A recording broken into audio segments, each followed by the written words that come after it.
Vamos abrir as nossas Bíblias em Marcos, capítulo 12, e vamos ler os versículos 1 a 12. Marcos, capítulo 12, versículos 1 a 12. Nesse final de semana nós tivemos datas importantes. No dia 31, na sexta-feira, alguns comemoram o Dia das Bruxas, ou Halloween, mas nós, principalmente os evangélicos, gostamos de comemorar uma coisa mais importante que aconteceu, que foi a Reforma, o dia em que Lutero colocou as teses na igreja de Wittenberg, alguma coisa assim, né? E ele literalmente pregou as teses lá, né? Ele pregou mesmo com o martelo ali, um papel com as teses para ver quem que aceitava o desafio de um debate, e isso deu início à Reforma Protestante. No dia 1º, depois no sábado, né, dia 1º de novembro, tem um amigo nosso que sempre dizia, né, que é o dia dos homens, né, porque é o dia de todos os santos, né? E também hoje é o dia dos finados, especialmente os católicos comemoram o dia dos mortos, dia dos finados. Mas às vezes as datas vão passando e a gente nem se lembra, né? A vida está tão corrida, muitas coisas acontecendo, a gente vê no mundo aí muitas coisas terríveis acontecendo, guerras civis e perseguição de cristãos e todas essas coisas acontecendo, e a gente pensa, para onde que o mundo vai, né? E como que o mundo chegou até aqui? E a gente vê, por exemplo, que o cristianismo, ele foi tomando conta do mundo, e se todos seguissem os princípios do cristianismo, o que Jesus ensinou, nesses 2000 anos de cristianismo, a terra já seria um paraíso, porque Jesus ensinou tudo que é bom, tudo que é certo, tudo que é correto, tudo que é aceitável diante de Deus, tudo que é digno. Então, se todos os cristãos seguissem isto, então a terra seria maravilhosa. É claro que nem todos seguiriam, porque nem todos são cristãos, mas ainda assim eu acho que falta muito. E parece que em vez de nós estarmos melhorando, nós estamos piorando cada dia. Esse parágrafo que nós vamos ler, de Marcos capítulo 12, versículos 1 a 12, é quando Jesus fala, ele conta uma parábola de uma videira que foi plantada. E nesta história, nós podemos verificar aqui que há algumas verdades a respeito do plano de Deus para este mundo. Jesus estava já antecipando, estava falando do que aconteceu no passado, do que aconteceria no futuro também. Então, os planos de Deus para este mundo estão aqui evidentes neste parágrafo, e algumas verdades nós podemos destacar aqui. Então, vamos ler Marcos capítulo 12, versículos 1 a 12. Convido os irmãos a ficarem de pé. Diz assim a palavra de Deus: Depois entrou Jesus a falar-lhes por parábola. Um homem plantou uma vinha, cercou-a de uma sebe, construiu um lagar, edificou uma torre, arrendou-a a uns lavradores e ausentou-se do país. No tempo da colheita, enviou um servo aos lavradores para que recebesse deles dos frutos da vinha. Eles, porém, o agarraram, espancaram e o despacharam vazio.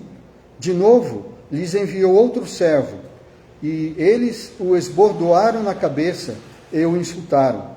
Ainda outro lhes mandou, e a este mataram. Muitos outros lhes enviou, dos quais espancaram uns e mataram outros.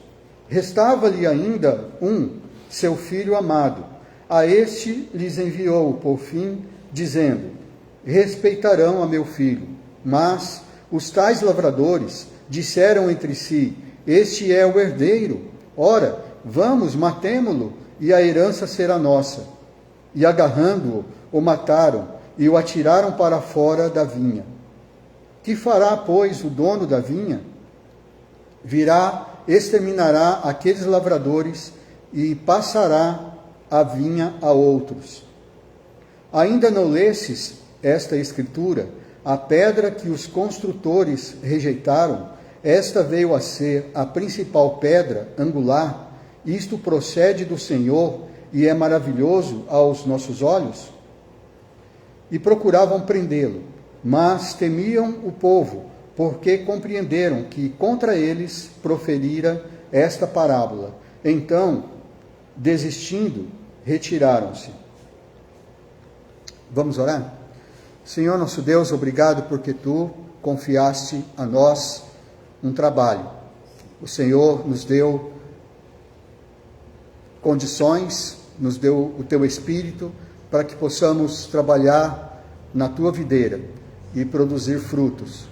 Senhor, que nós possamos ser servos fiéis e que jamais esqueçamos de que Tu nos salvaste pelo precioso sangue de nosso Senhor Jesus Cristo, e que nós devemos ser gratos, devemos esperar, devemos crer e buscar a Tua presença e fazer a Tua vontade. Nós te agradecemos por esse tempo de leitura da Tua palavra e de meditação. Pedimos que o Senhor nos abençoe, que o Teu Espírito esteja falando em nossos corações. Em nome do Senhor Jesus que oramos, agradecidos. Amém. Amém. Obrigado, podeis assentar. A videira que Jesus mencionou aqui, nessa parábola, nos faz perceber aqui algumas verdades a respeito do plano de Deus para o mundo. A primeira verdade que encontramos aqui é que Deus plantou uma vinha. Deus plantou uma vinha. Ele deu o início, ele esperava que essa vinha crescesse, e de fato cresceu, e que desse frutos, e de fato deu frutos, mas nós vemos alguns problemas. Apesar disso, Deus plantou esta vinha e Ele mantém esta vinha ainda viva, ou esta videira. A vinha, eu acho que é um conjunto de videiras, né? A videira é a planta e a vinha é o conjunto dessas plantas. Aqui no versículo 1, nós temos a ideia de que Deus plantou, aliás, a declaração, né? Porque quando Jesus fala essa parábola, ele está dizendo que, no versículo 1, que um homem plantou uma vinha e cercou-a com uma sebe, ou um muro, né? Ele cercou ali, preparou tudo, e ele construiu um lagar, porque tendo a vinha precisava ter um lagar para poder colocar as uvas e pisar as uvas para fazer o suco. E ele então arrendou para uns lavradores, então deixou os lavradores cuidando para que eles pudessem tirar frutos dali para si e também pagar ao dono da vinha o que era devido, né? Era um arrendamento, um aluguel daquilo que ele fez. Então ele fez um investimento, é isso que o homem fez. E aqui, e diz que ele ausentou-se do país, então ele deixou lá os lavradores cuidando. Então foi exatamente isso que Deus fez. Ele plantou uma vinha, e esta vinha, primeiramente, se refere a Israel, a nação de Israel. Ele estabeleceu, ele criou, começando lá por Abraão, depois através de Isaque e finalmente Jacó, ou Israel, que teve 12 filhos, e desses filhos então nasceu a nação de Israel. É isso que nós vemos na Bíblia. E Deus, ele cuidou dessa videira, ele cuidou para que essa videira não morresse, para que ela prosperasse. Deus tirou eles do Egito, depois que eles foram para lá e passaram quase 400 anos ali, e sofreram muito na mão dos egípcios, foram escravos ali. Deus os libertou através de Moisés, passou pelo deserto, e Deus então os estabeleceu na terra de Canaã. E quando Deus estabeleceu Israel na terra de Canaã, Deus os deixou, de certa forma. Os deixou, não os abandonando totalmente, mas ficando de longe, olhando e vendo, porque eles eram para se estabelecer na terra de Canaã, para que Deus fosse glorificado através desta nação. E nós sabemos tudo o que aconteceu. Quando Deus tirou Israel do Egito, tirou a nação do Egito, eles, logo que atravessaram o Mar Vermelho, eles cantaram um cântico, está lá em Êxodo, capítulo 15, versículo 11, e uma das frases desse cântico é que as mulheres cantavam dizendo assim: ó Senhor, quem é como tu entre os deuses? Quem é como tu entre os deuses? Era a Miriam e as demais mulheres, a Miriam, irmã de Moisés, que estava cantando e liderando as demais mulheres, cantando alegres porque Israel tinha salvado o povo de Israel. Eles tinham acabado de atravessar o Mar Vermelho em seco, e depois o mar se fechou sobre os que estavam perseguindo eles, os egípcios. Então essas palavras são importantes, porque esta pergunta, quem é como tu entre os deuses? Isso é importante, porque Deus estava se mostrando que ele era o Deus dos deuses. Porque quando Deus ele executa o juízo sobre Faraó e a nação do Egito, ele está mostrando que Deus mesmo faz essa declaração, que ele está executando o juízo contra os deuses do Egito, mostrando que os deuses do Egito não são deuses de fato, não são poderosos, que há um único Deus verdadeiro. Então, é isso que Deus queria de Israel, que glorificasse, que engrandecesse o nome de Deus. E, de fato, o nome de Deus foi engrandecido, e foi assim que foi caminhando. Eles passaram 40 anos, eles passaram 40 anos no deserto, por causa, era para eles chegarem, na verdade, uns 10 ou 11 dias de viagem já dava para eles chegarem lá, mas eles ficaram dando voltas pelo deserto durante 40 anos, por causa do próprio pecado, e Deus estava trabalhando com eles.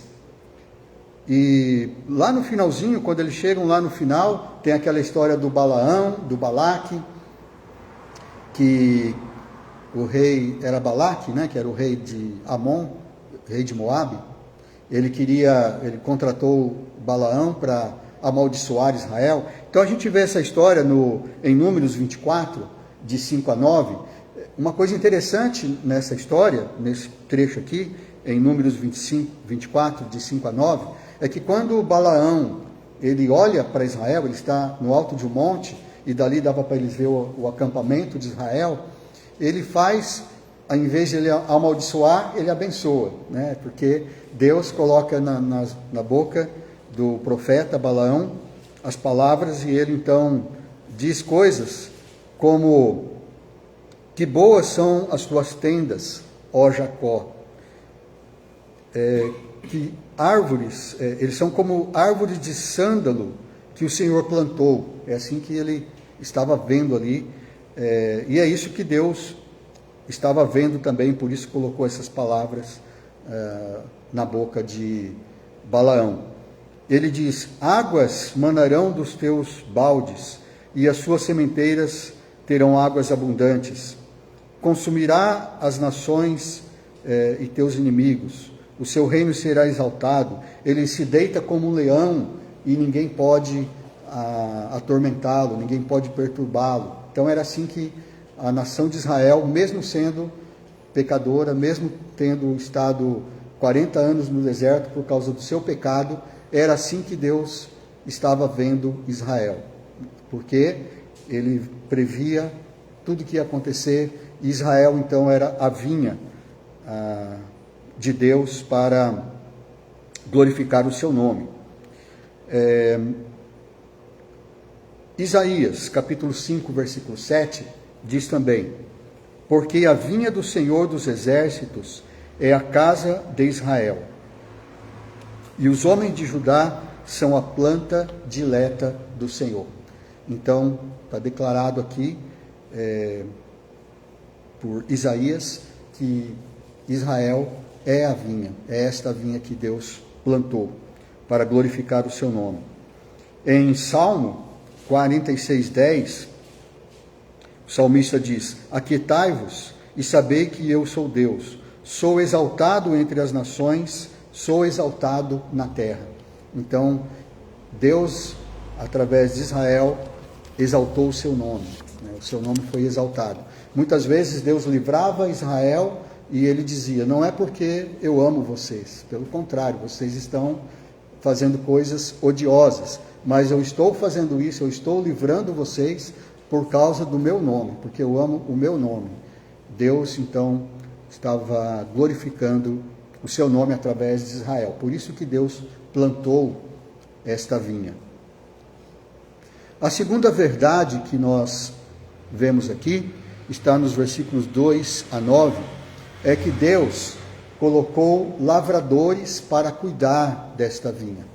Deus preparou homens, Deus entregou a homens esta função, esta tarefa de fazer com que esta vinha desse frutos.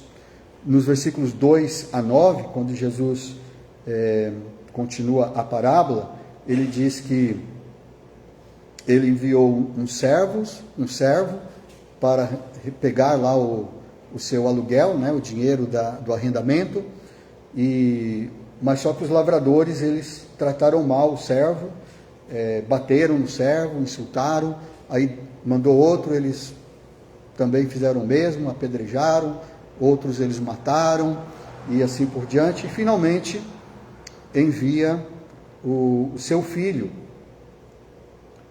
seu próprio filho, e aí, achando que eles iam respeitar o seu filho, mas o que aconteceu foi o contrário. Eles vendo que era o filho, eles falaram: então vamos matá-lo e vamos lançá-lo fora da cidade, porque aí, então, a herança será nossa. E é claro que vocês, dá para ver aqui claramente que ele está se referindo ao próprio Senhor Jesus, que Deus mandou o seu próprio filho e eles fizeram justamente isso. Então, Israel, como diz lá em João, no comecinho do livro de João, Jesus veio para o que era seu, ou seja, né, a sua nação, mas os seus, a sua nação, não o receberam. Né? Aí tem mais, né? Mas a todos quantos o receberam, deu-lhes o poder de serem feitos filhos de Deus, a saber, aos que creem no seu nome. Mas é exatamente isso que aconteceu. Então Deus, ele colocou lá os lavradores, né? Esta é uma verdade, e a gente vê que os lavradores não cuidaram. Cuidaram, mas assim para benefício próprio, usaram para benefício próprio e não deram aqueles frutos que Deus esperava que desse. Nós vemos em Lucas capítulo 11, 49 a 52, que Jesus, ele repreende Israel, dizendo falando, né, citando as Escrituras, dizendo que ele enviou profetas para Israel e apóstolos, e ainda eles iam enviar profetas e apóstolos, né, e alguns deles eles iam matar, os outros eles iam perseguir, mas Jesus disse que essa geração não ia passar, porque Deus ia pedir contas. Então, Israel, de certa forma, pagou. A gente vê o sofrimento que houve já através da história do povo judeu, logo depois da morte de Jesus, 40 anos depois, mais ou menos, da morte de Jesus, Jerusalém foi totalmente destruída, os judeus, a maioria foi crucificado, parece que teve mais de 1 milhão de crucificados, então é grande morticínio ali feito pelos romanos. Jerusalém foi destruída, o templo foi destruído, como Jesus disse, não ficou pedra sobre pedra. Então os judeus foram dispersos pelo mundo e ficaram assim, dispersos, até que no século XX, na metade do século XX, na primeira metade, no finalzinho da primeira metade do século XX, Israel voltou a ser nação. Então ainda esta vinha ainda existe. Mas eles sofreram, e Jesus disse isso aqui em Lucas 11, 49 a 52, que eles iam pagar, essa geração, Deus ia pedir conta do sangue dos profetas. Ele diz, desde o sangue de Abel, que foi o primeiro assassinato, até o sangue de Zacarias. Zacarias era um profeta, filho de um sacerdote, que ajudou Israel quando Atália usurpou o reino de Israel. Atália era filha do rei Acabe, vocês conhecem a história do rei Acabe, foi um rei mau de Israel, e Atália se casou com um rei de Judá, do Reino do Sul, e teve um tempo em que ela reinou sobre Israel. Israel teve uma rainha naquele tempo, mas era usurpadora, e ela fez um grande mal, e este sacerdote, ele protegeu um dos filhos, porque a Atália matou os próprios netos, filhos do seu filho, quando seu filho morreu, matou os próprios netos para ficar com o reino. Então tudo isso aconteceu, e o profeta, eu estou tentando lembrar o nome dele, se alguém lembrar me fala, o nome desse sacerdote, mas aí depois o filho dele,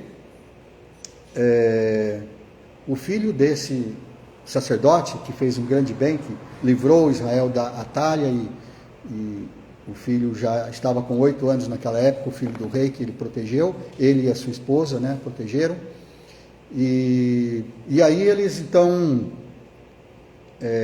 Israel então foi livre dessa maldição. Ele fez um grande bem para Israel, e esse rei, ele foi muito bom para Israel até certo momento. Quando chegou na idade adulta, ele começou, e esse sacerdote, que era quase um pai para ele, morreu, ele começou a se desviar dos caminhos de Deus. E esse Zacarias, que era filho desse profeta, desse sacerdote, ele era um profeta, e ele foi então repreender o rei, repreender o povo, e o rei mandou apedrejá-lo, matou ele, apedrejado, assim como mataram Estevão, no Novo Testamento. Então, por que fala desde Abel até Zacarias? É que Zacarias, a história de Zacarias, ela está no livro de 2 Crônicas, segundo livro de Crônicas. Lá você vai encontrar a história desse acontecimento, da morte de Zacarias.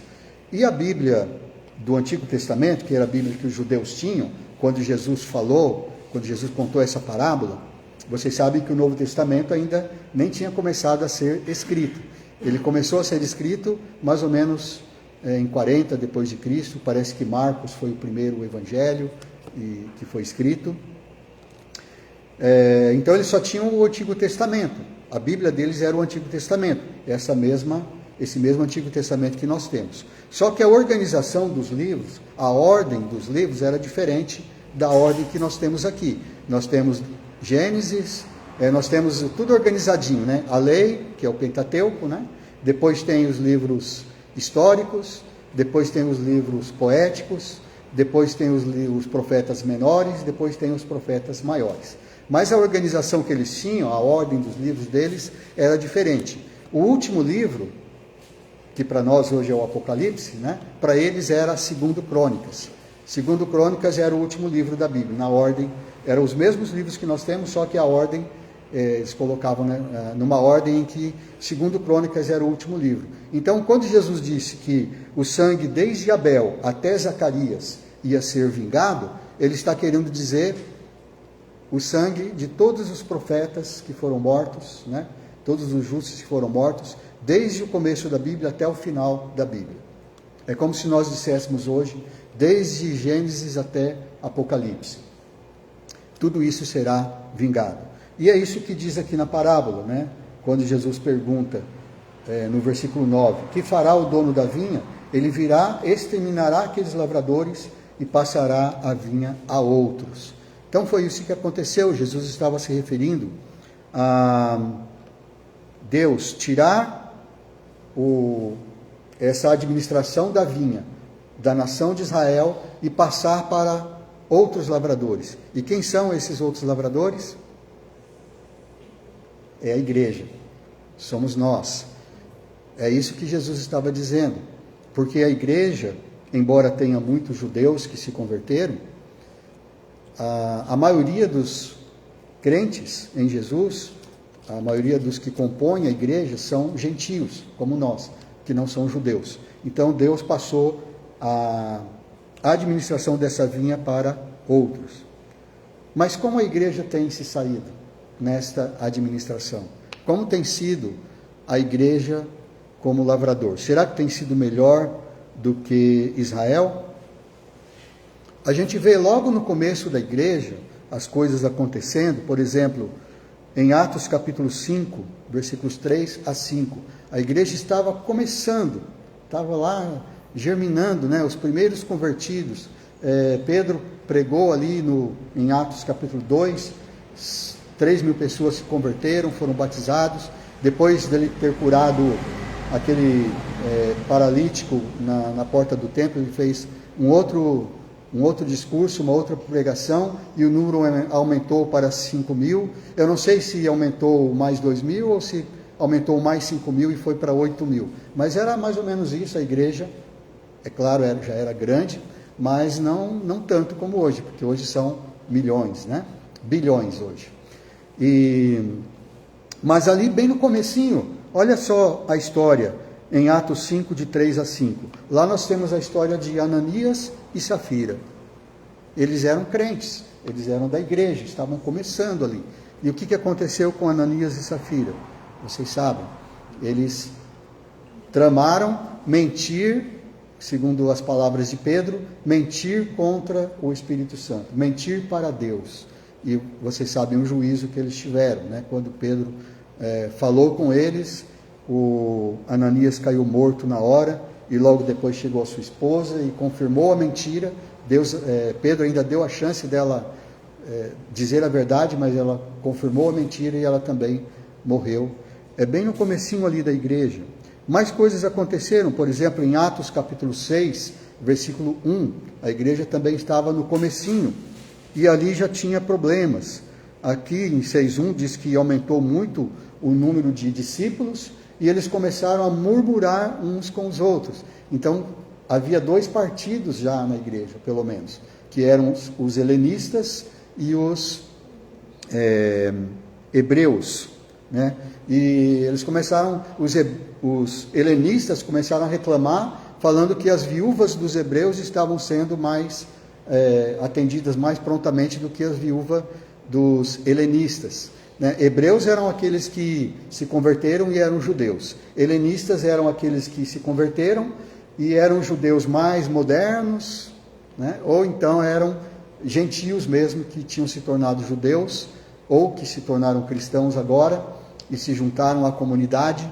Mas então eles estavam vendo hoje a gente fala de treta, né? Estava vendo aquela treta na igreja ali, logo no comecinho, e vocês sabem o restante da história, né? Aí foram eleitos aqui os diáconos, entre eles o Estevão, e assim por diante. A igreja, então, nós vemos aqui que logo tinha esse desvio já, que esses lavradores já não estavam fazendo tão bem quanto deveriam. Até nós vemos também, o Lael está ensinando Gálatas, né? E ali na escola dominical algumas vezes, e também acho que lá na célula. E Gálatas 1,6, Paulo diz para eles, né? Logo no comecinho da igreja também. Gálatas 1,6, Paulo diz: admira-me que estáis passando tão depressa daquele que vos chamou da graça de Cristo para outro evangelho. Então, vocês veem que a igreja já não começou tão bem assim. Então, a gente vê isso acontecendo durante a história da igreja. A igreja foi perseguida também, logo nos primeiros 3 séculos foi perseguida. Depois da conversão do imperador Constantino, a história mudou bastante, porque aí, com o imperador convertido, a igreja passou a ter liberdade para se reunir e passou a ter até poder, porque aí a igreja começou a se juntar, né? Muitos se juntaram à igreja, e aí vieram pessoas boas e ruins, como Jesus fala, né?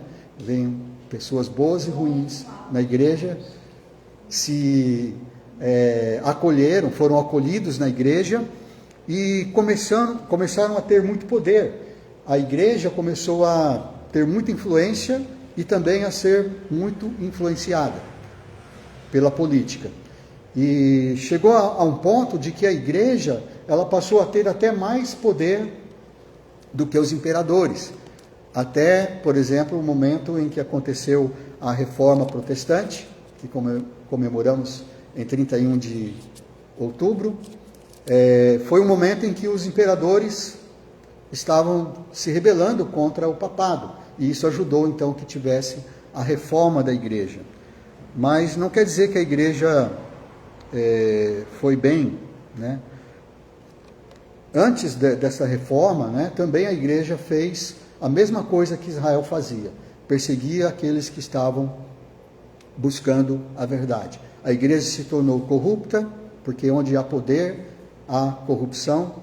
Os homens se ajuntam e há corrupção, mesmo dentro da igreja. Um dos mártires, teve muitos mártires, né, mas um dos mais famosos foi John Hus, que foi condenado em 1415, e ele foi queimado vivo, por causa das suas ideias reformadoras, né? E só 100 e poucos anos depois é que Lutero conseguiu estabelecer a reforma, liderar a reforma que deu certo, né? Mas depois da reforma também houve muitas guerras entre católicos e protestantes, entre protestantes e protestantes, porque também teve guerra por causa de doutrinas, de heresias. Então a igreja também perseguiu profetas. Por exemplo, John Wesley foi perseguido. Aquele que escreveu o Peregrino, como que ele chamava mesmo? John Bunyan, também foi perseguido, e assim por diante. Então a igreja não é muito diferente de Israel na administração desta vinha. Pelo menos é isso que tem se demonstrado na história. Mas Deus espera que os lavradores, ainda há tempo, dos lavradores darem o seu devido fruto. Esta vinha ainda está viva. E a administração passou de Israel, da nação de Israel, para a igreja. Mas ainda haverá juízo.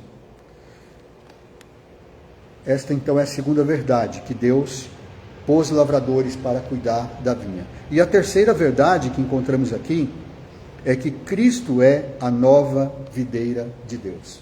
Cristo, Jesus, Ele é a nova videira. Ele é que realmente que deu frutos, aquilo que Deus esperava, e tem dado frutos através da igreja, e dará frutos eternamente a Deus. Então, realmente, Cristo é esta videira. Essa ideia nós encontramos nos versículos 10 a 12, quando Jesus se refere a uma profecia, e ele fala dessa profecia para os fariseus. Ainda não lestes esta escritura? Aí ele cita a escritura. A pedra que os construtores rejeitaram, esta veio a ser a principal pedra angular. Isto procede do Senhor e é maravilhoso aos nossos olhos. Então esse Jesus, o Filho de Deus, que foi morto pelos lavradores, foi jogado para fora da cidade, como uma pedra rejeitada pelos construtores, que eram os lavradores, que não queriam Jesus, queriam tirar Jesus fora para que eles ficassem com a vinha. Mas esse, Jesus disse, a profecia vai se cumprir. Ele estava dizendo que se tornará, esta pedra que foi rejeitada, se tornará a pedra angular, a pedra principal dessa construção. Jesus disse isso em Mateus capítulo 18, sobre esta pedra, sobre si mesmo. Eu edificarei a minha igreja, e as portas do inferno não prevalecerão contra ela. E Jesus diz, então, que ele é uma das figuras, que ele é a pedra angular. E também outra figura que ele mesmo diz, por exemplo, em João capítulo 15, ele é a videira. Eu sou a videira e o meu pai é o agricultor. Ele diz lá em João capítulo 15. E todo ramo que estando em mim não der fruto, ele o corta. E todo ramo que der fruto, ele limpa, para que dê mais frutos ainda. Então, se você está dando fruto, Deus vai limpar você. E limpar, muitas vezes, não é agradável, né? Dói, né? Ele está se referindo a uma videira, né? Que você tem que podar, né? Você tem que cortar. Eu nunca fui uma videira, né? Não sei como ela se sente, mas eu fico pensando, quando eu era criança, eu ficava pensando nas plantas. Será que elas sentem dor, né? Quando a gente anda e pisa na grama, assim, será que elas sentem dor, né? Mas são seres vivos, né? E quando você corta, né? Você poda. Não sei se elas sentem dor, mas nós sentimos. Quando Deus nos limpa, nós sentimos dor. Como a Tânia falou hoje mais cedo, né? Que nós estamos sendo ensinados por Deus, né? Através de todas essas coisas, estamos sendo provados. A Tânia falou e a Cleusa, né? Estava falando sobre esse assunto. Então, Jesus, ele disse, eu sou a videira e o meu pai é o agricultor. Então ele é que de fato deu frutos. Ele, como quando ele foi batizado, que Deus fez essa declaração, quando ele foi batizado por João Batista, que ele viu os céus abertos e o Espírito descendo como pomba, e uma voz do céu que dizia, esse é o meu filho amado, em quem me comprazo. E também no Monte da Transfiguração, Pedro e Tiago e João ouviram também a mesma voz, dizendo, esse é o meu filho amado, a ele ouvis. Então Jesus é que realmente é a videira que dá fruto. Só que Jesus disse que nós somos os ramos desta videira. Jesus é a videira e nós somos os ramos. Então, além de nós administrarmos esta vinha, nós somos a própria vinha, porque somos parte da videira. Quando nós cremos em Cristo, quando somos batizados em Cristo, nós nos tornamos parte de Cristo. E ele diz, para você dar fruto, você tem que estar em mim, porque é como um ramo que você corta da videira, ele não vai mais dar frutos. Para ele dar frutos, ele tem que estar ligado à videira, que é Jesus. Então, esta verdade é que é importante, que Jesus é esta nova videira. E nós temos que estar em Cristo, unidos, para que nós possamos dar os frutos devidos. A igreja, aqui no Brasil, ela começou quando vieram os colonizadores portugueses. E os primeiros que vieram aqui cristãos para ensinar o povo, né, a religião cristã, foram os jesuítas. Isso foi, o primeiro que veio foi o padre Manuel da Nóbrega, em 1549, então meio século mais ou menos depois da vinda de Pedro Álvares Cabral. E por 210 anos, dizem os historiadores, que eles dominaram. Mas chegou um tempo em que vieram para cá também outros missionários e que trouxeram um evangelho reformado, né, o evangelho protestante. Um deles, que veio bem no começo aqui, está na história, é o... Deixa eu ver se eu acho o nome dele aqui. Robert Kelly. Ele era um médico escocês. Ele foi primeiro para Portugal, então na metade do século XIX,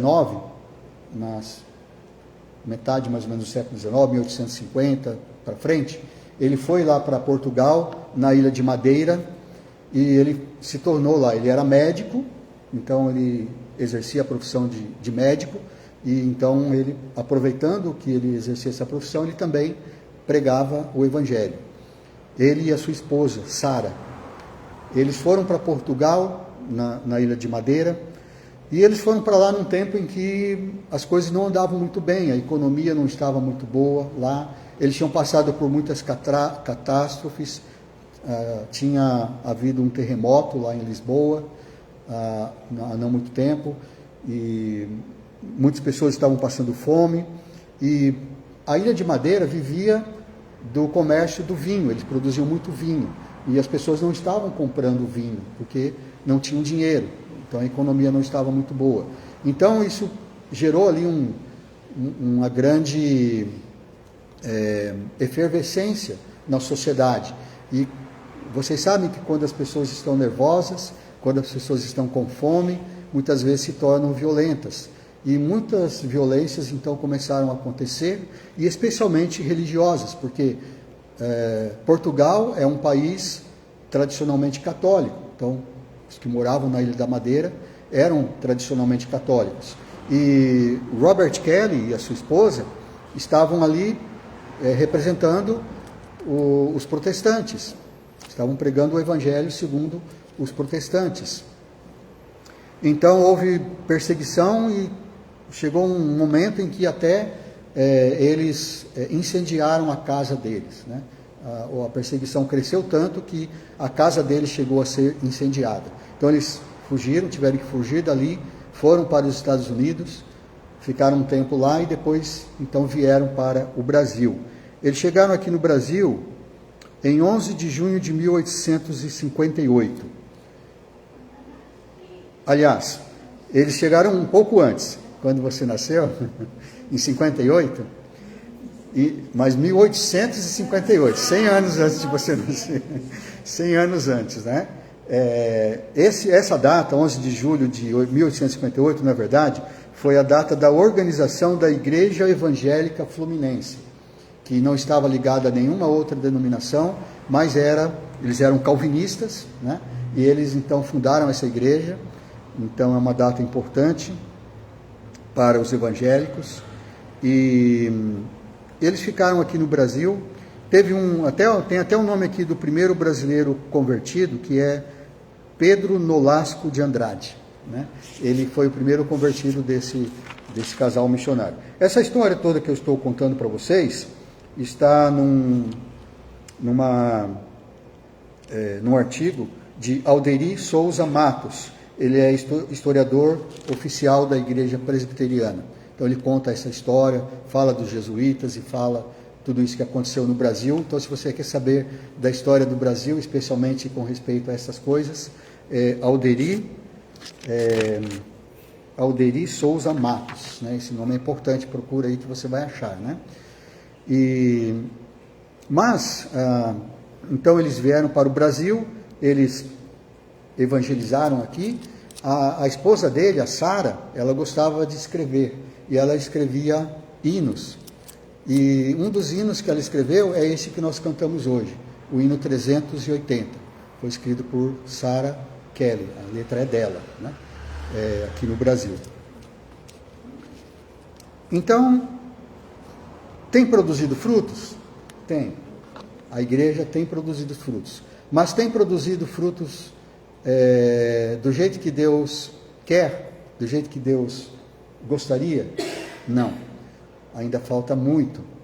A igreja também, como administradora desta vinha, hoje, dessa videira, está em falta. Nós também estamos em falta. E a igreja como um todo, nós vimos, né, durante a história, que também perseguiu e matou profetas e apóstolos. E isso também vai ser cobrado. Quando nós estudamos Apocalipse, na destruição de Babilônia, então nós vamos ver esse juízo sendo exercido. Isso ainda vai acontecer, né? Então, nós como bons dispensacionalistas, acreditamos que a igreja vai ser arrebatada antes da grande tribulação. Mas alguns têm outra teoria e dizem que a igreja vai passar pela grande tribulação, porque tem que passar por um juízo, né? Então, não sabemos, mas já temos tribulação bastante, não temos? Então, de qualquer forma, passamos sim por tribulação. Mas, então essas verdades são importantes. Deus, ele plantou uma vinha. Deus, ele deu a lavradores esta responsabilidade de cuidar desta vinha. E que hoje, e sempre, na verdade, foi assim, Jesus é a videira verdadeira. Ele é que realmente dá frutos. E nós, se estivermos em Jesus, daremos frutos. Mas temos que estar em Jesus. Talvez você, dizendo essas coisas, né, ouvindo essas coisas, talvez você se pergunte, então, que coisas grandiosas eu preciso fazer para dar frutos? Esses frutos que Deus quer, esses frutos que agradam o Senhor.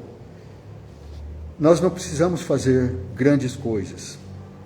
Por exemplo, quando João Batista começou a pregar, ele começou a batizar as pessoas no deserto, as pessoas vinham para ele e perguntavam, o que é que eu devo fazer? Porque ele disse, olha, vocês que estão sendo batizados, não pensem que só porque vocês estão sendo batizados aqui, né, estão tomando um banho aqui no Rio Jordão, isso não quer dizer que está tudo bem, que vocês já são salvos. Vocês têm que produzir frutos dignos de arrependimento. E aí então eles perguntaram, mas o que nós devemos fazer então? E olha só a resposta que ele dá. Isso está em Lucas, capítulo 3, versículos 10 a 14. Ele diz assim, quem tiver 2 túnicas, reparta com quem não tem. Então, 2 túnicas, né, que era uma vestimenta importante para eles. Se você tiver 2 e tem alguém que não tem, então reparta. É uma coisa difícil? Não, né? Só repartir uma túnica. Ele diz também, quem tiver comida, faça o mesmo. Então, se você vê alguém que não tem comida, e você tem comida, então reparte com essa outra pessoa. É difícil? Não. A gente pode repartir a comida. Aí também os publicanos perguntaram. Os publicanos, vocês sabem, eram aqueles que cobravam impostos, né? Eram os funcionários públicos que eram odiados pelo povo, porque eles cobravam os impostos para os romanos e a maioria deles era corrupto. E eles cobravam mais do que o devido e se enriqueciam com isso, guardavam uma parte para eles, né? Aí eles perguntaram, porque eles também foram lá para ser batizados, o que devemos fazer? E o João Batista respondeu, não cobreis mais do que o estipulado. Só isso que eles precisavam fazer. Ou seja, ser honestos, que é uma obrigação. Então vocês são cobradores de impostos, então vocês cobram só o que é estipulado, o que a lei manda vocês cobrarem, e não cobrem mais do que isso, para não se enriquecer ilicitamente. E os soldados, muitos soldados também eram batizados, e eles perguntaram, e nós, o que nós vamos fazer? E ele respondeu, a ninguém maltrateis, né? E não deis denúncia falsa, e contentai-vos com o vosso soldo. Ou seja, vocês têm muito poder na mão, porque vocês são policiais, vocês são soldados. Então vocês não devem se corromper. Não maltratem ninguém, não deem denúncia falsa, né? Falem só a verdade, e vocês devem se contentar com o soldo, ou seja, com o salário que vocês ganham. Quer dizer, não sejam corruptos, né? Não cobrem propina, não cobrem essas coisas. Então, não precisa fazer muita coisa. A simples obediência aos preceitos elementares da palavra de Deus dá frutos. Os frutos que Deus quer. É isso que Deus quer de você. Que você seja justo, que você ande humildemente com o teu Deus. Alguns dos ramos da videira, Deus vai separar para algumas coisas mais grandiosas, como o Robert Kelly e a sua esposa, e como tantos outros que já fizeram coisas grandiosas, escreveram livros, fundaram igrejas. A maioria de nós vai ficar no anonimato, mas isso não quer dizer que nós não estamos dando frutos. Pelo contrário, nós precisamos simplesmente estar com Jesus, estar ligados com Jesus e obedecer os princípios elementares da palavra de Deus. Amém? Que possamos dar frutos. E hoje, sendo a ceia do Senhor, nós nos lembramos disso, que Jesus, ele, sendo a videira, ele também derramou o seu próprio sangue. E ele disse, através do suco da uva, né, que ele repartiu, ele disse: tomai e bebei, este é o meu sangue, que é dado por vós. Esse símbolo. Então vamos passar para a ceia do Senhor.